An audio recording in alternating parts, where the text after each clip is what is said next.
The Spin-off Podcast Network.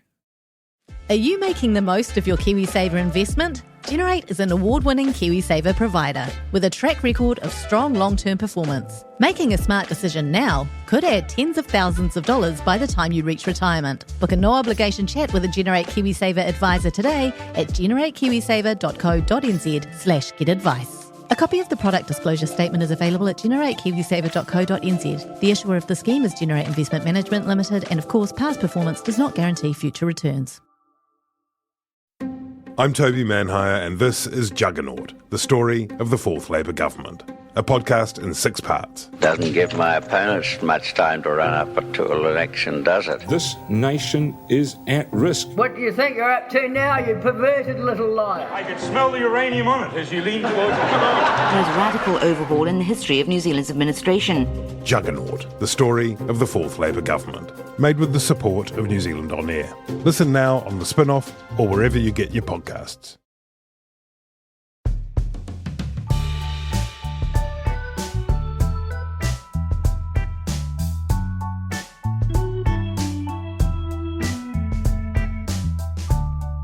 Kia ora tātou, my name's Toby Manhire. This is Gone By Lunchtime.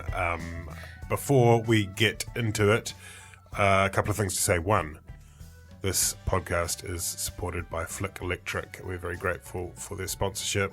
Check them out via any politics post on the website, The Spin-off. 2, members. Spin-off members is a very cool new way that allows us at The Spin-off to do important journalism.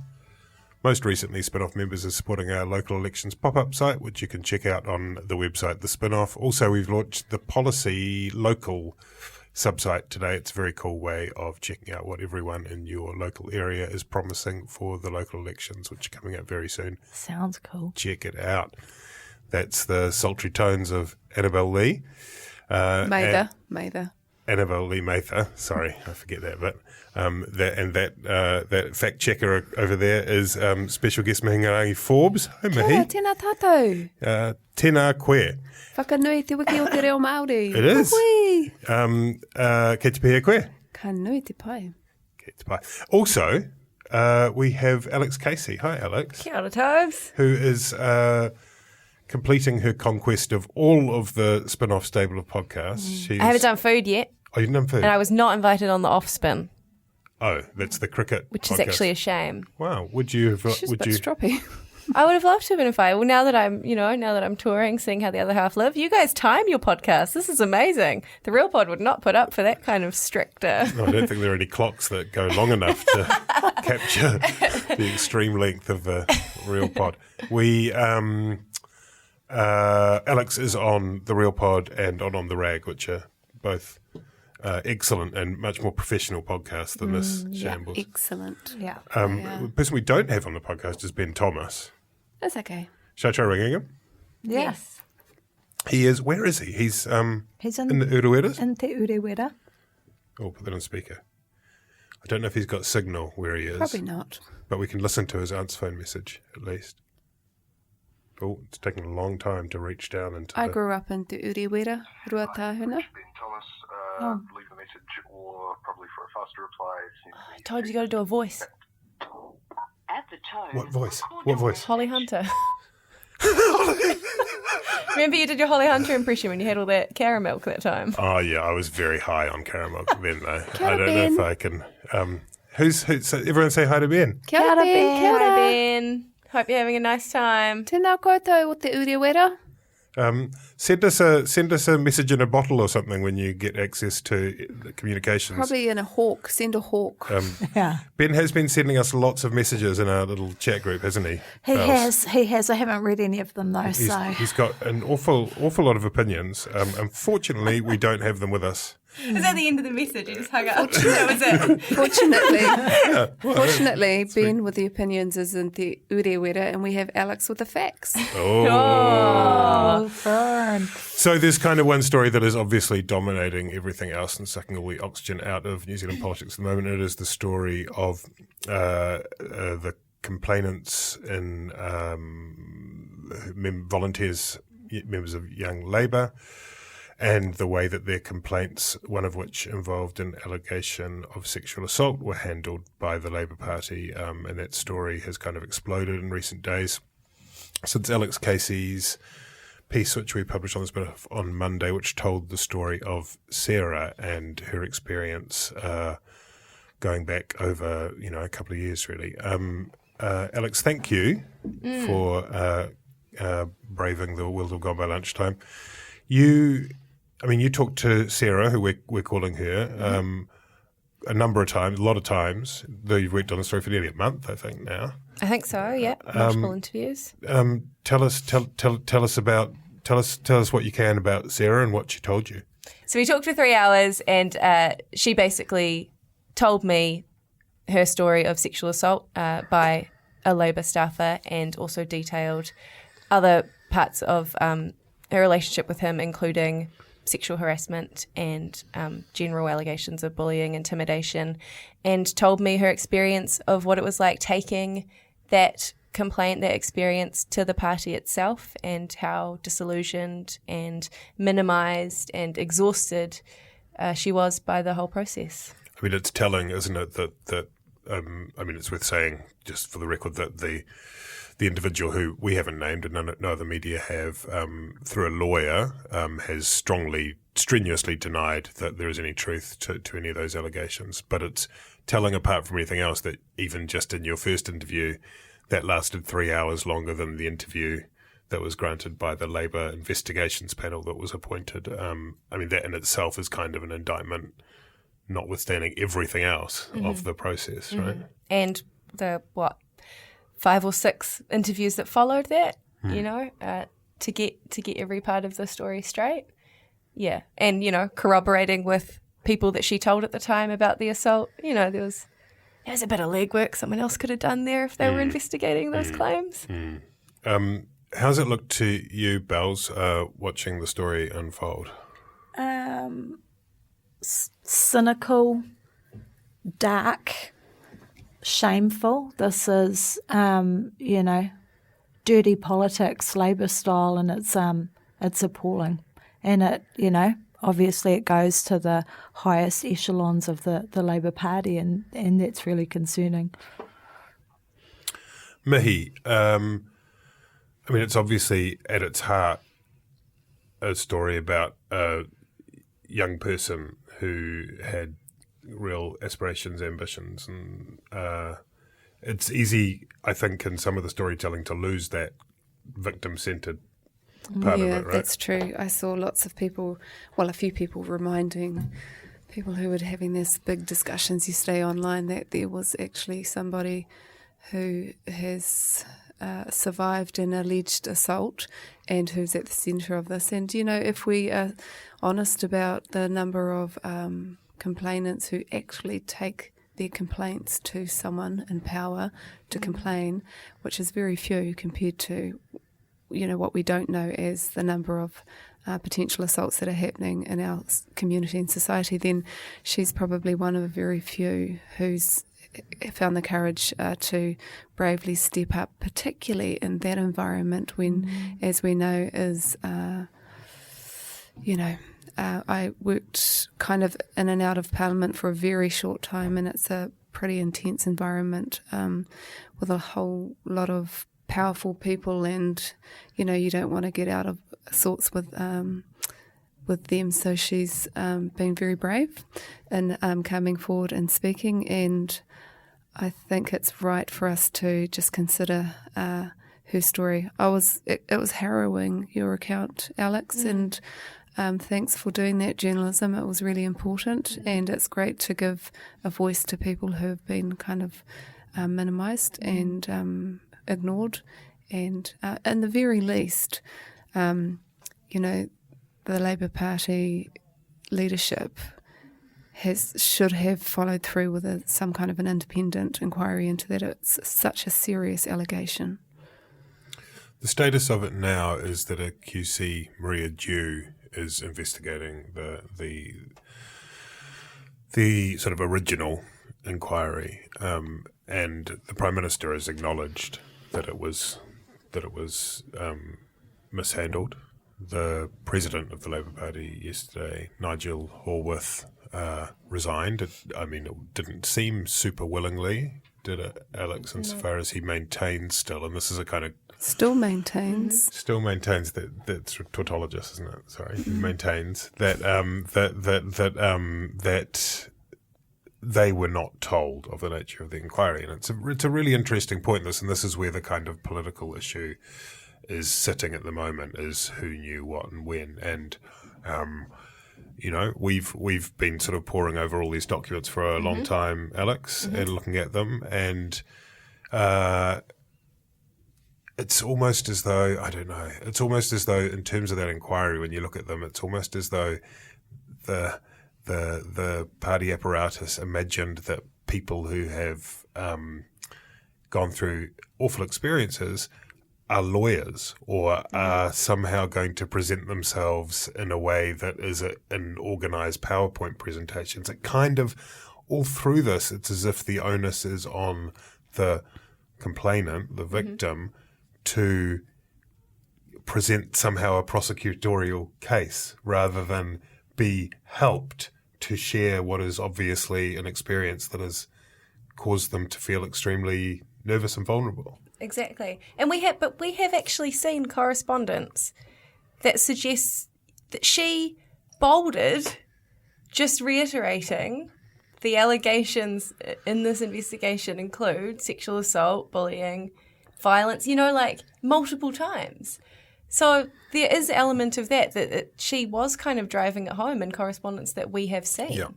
I don't know if you heard one of the panellists, Honey Hemi, yesterday in her interview,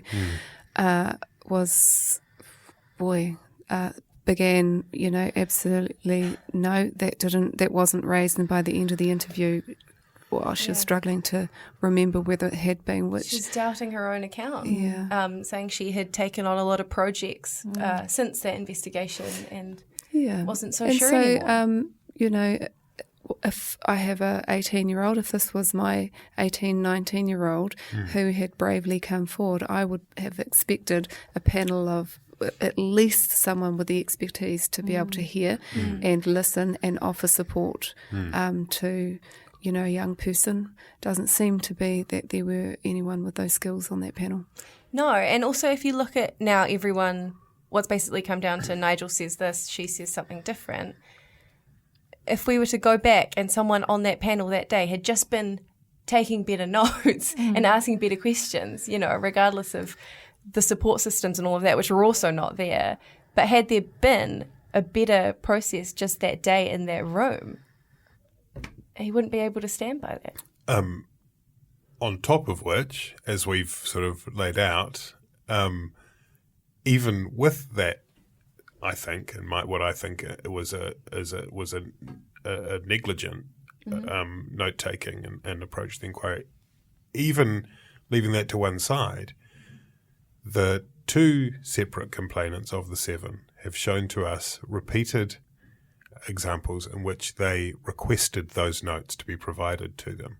In the case of Sarah, had those notes been provided to her, she would have seen that, even if we assume good faith, and I don't know, you listen to that interview, Honey Hemi, she sort of seems to think she didn't hear it. Well, the notes suggest they didn't hear it. Then Sarah would have said to them, there's something missing, there's a big thing missing here. Yeah. And this is not some kind of incredibly elaborate rocket science process. This is straightforward. You show someone, at one point later in the piece, you see an email from Nigel Horwath saying, I think about the time that they've almost basically reached the conclusion and they're ready to put it to New Zealand Council, you see an email in which he says, I know you've been asking for your transcripts, use the words, I understand your transcripts will be provided today. I know these are important to you. Yes, they were important to them. They've been important to them for a long time since they were brave enough to appear before the panel, but there also weren't any bloody transcripts. What there are is notes, handwritten notes, which are kind of the sort of jottings that someone might take at a kind of bowling club, minuting a bowling club meeting. It's kind of that level of, by a lawyer. Well, I don't. Honey Hemi said that's what Honey Hemi says. Yes, I don't know. I don't know who which of the panel took them, but presumably it's somebody who has some experience in that field. Well, there was the chair of the panel is a lawyer. I mean, in a weird, that interview was extraordinary. It was on Checkpoint on Wednesday evening. It was. I mean, imagine thinking that exactly as you say, Mihi, that someone you knew was had that person. Their fate was in the hands of somebody who's just clearly not. And clearly not qualified to be running part of a panel review. But it looks like a bad episode of Succession. And one of the things that I find, insightful about it is it appears that there's this culture within the Labour Party of protecting Jacinda. To me, it seems like she's telling the truth when she says that she genuinely didn't know, but her inner circle most definitely did. And there's almost, well, not almost, there's a misogynistic approach that we must protect Jacinda. Jacinda mustn't know. She's the fucking Prime Minister of the country. She should know what's going on. And probably, had she been brought into the circle earlier, would have taken the appropriate steps necessary. So it's an example, another example of how misogyny is live and well in Parliament. What do you make of the role of Paula Bennett, who spoke in the House under parliamentary privilege on Wednesday and named various people on staff that she believed knew about the allegations against the individual, who, to the best of our knowledge, still works in the Labour Party's leader's office, despite working off-site, apparently at home. What do you make of Paula Bennett's role? It certainly seemed a surprise that someone would have gone so far as to reach out to a senior opposition. Yeah, I'm not sure how that information came about. I think that it doesn't matter which party you're in, though, that you have an obligation to bring this to light, because only in the light can it be dealt with. So it doesn't bother me who brought it there. How Paula Bennett came about to be that person is a mystery to me, but it happened, and I think I saw lots of comment of people saying, oh, well, she did the right thing. I think she did the right thing too. If that information came into her hands, she did the right thing. I think too that I've seen comments on Twitter about how, at least when, everything happened with Jamie Lee, the Labour MPs had the good grace not to publicly comment about it.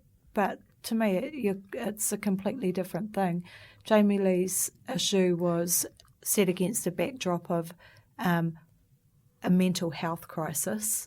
That's not to excuse his alleged behaviour and his alleged treatment of the woman involved. That is not what this is. This is about, predatorial behaviour of a person, working close to the Prime Minister. There's no mention of any mental health issues or any of that thing going on. So actually people should be speaking out across all the parties and saying that behaviour is completely inappropriate. Yeah, it's about the safety of young people and women. Yeah. This is, I don't think we put this in the story, but I did say it on the detail. So I feel like I should say it here that I know that Sarah was motivated to contact Paula only after she ran into the man at the centre of the allegations somewhere in Wellington and was just intensely triggered again. I mean, that's the other thing that I think is important to hammer home is that, yes, he's been away for 5 weeks now, but during this investigation, he was all the Labour events. He was around. He was constantly bumping into them or actually approaching them. Yeah, he was visible. And he brought about panic attacks and vomiting and like proper physical, triggered reactions to his presence. And I think it was that final bumping into him that motivated her. They both said to me, which is in the story, that, she was not their first choice to go to, but they also felt like they had done everything else that they were supposed to do. Their party said, come forward if you have any historic allegations, and they did. And that's where it got You have to wonder too, we had the big investigation not long ago about bullying in Parliament. There was the National Party one, now this one, and then an investigation into the investigation. At what point do we just stop and say, actually, this shit's not okay, and be really clear and make some decisive moves on what's going on? And the only other thing to say about that, as far as Sarah is concerned, is that she remains a member of the Labour Party. There's no sense in which probably Twitter is not a useful place to be at the best of times, but certainly with one of these things, the only useful function it really serves is to sort of filter out all the people who are just blinkedly partisan zealots on both sides.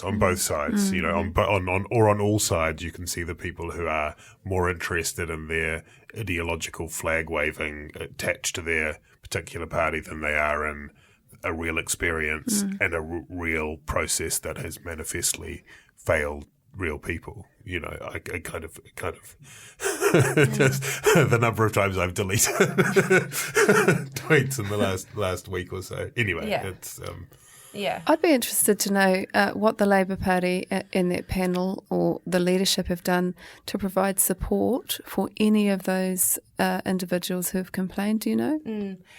I think I understand that they were offered. They're kind of in the same sort of employment, kind of an 0800 number. That was one of Sarah's big things, was that at this point, you know, she wasn't calling for resignation. She's not calling for fight. She's just saying this party needs to support its victims. That's her priority now. That was kind of how the story ends, as she said. And that's more than a hotline. That's more than like legal support being offered only if you sign up to these very stringent confidentiality XYZ agreements. She says if you ask people to come forward with this stuff, and they do, you need to be ready for what that means for that person. And she feels like they've basically failed on that front up until this point. Well, kia kaha to them, to every single one of them. And I hope that they've got lots of support around them. And if people know them, you need to reach out and tell them that there's a place for them or a shoulder, because it must be very stressful at the moment. I mean, I think let's wind it up there. That's probably a good note to end on, unless anyone, if we come in at a reasonable time. Yes, very respectable. Stopwatch. But just to say, though, before you wind it up, what about the old New Zealand wars and the New Zealand history announcement today? That was pretty cool. Yeah, that was on the same day that I think we're doing a story at the moment about, what's the comedian's name? I don't know what you're talking about. What's the comedian's name? Jim, some American comedian. We've just been alluded to a story Jim that in Carrey? America. No, not Jim Carrey. Jim Giffer. Sorry. Anyway, in a big special, he has a joke about the Moriori being that is going out to millions of people. You can probably read it on the spin-off now. Spin-off. It just feels like a kind of interesting day for that. Quite kind of, you know. I predict in a generation's time we won't have that anymore. A generation. Yeah, because they'll be brought up right. Absolutely. Because they'll know. And it will just be, that was ridiculous. How's your New Zealand? You're doing another New Zealand 28th of October. We're doing Stories of Taranaki. Oh, okay. We just had a look at it this morning. Yeah? Auntie Belzy over there had a few teas. Did she? Pretty good. Oh. It's pretty good. Okay, well that's good to end on an up note. 28th of October on. Yeah, the commemoration, which is New Zealand commemoration for the wars. We will be launching on RNZ a online offering of Stories of Taranaki. Awesome. Thanks, guys. Thanks, everyone, for listening. We were going to do all the other stuff like local elections and Kiwi Build, waterways policy, but we'll park that for now and come back to it sooner than the gap between the last two podcasts. Hey, Bells? Yeah. If you rate and review us, but only if you give us 5 stars, Flick will provide you and your family free power for a year. So that's worth doing. That's not strictly accurate. But we will provide you with the power of gratitude and endless. It's just that all those other broadcasters love. get to say things like that and no one tells them off. Oh. They just say things. They say, you can have this. And then people Ka just kite ano.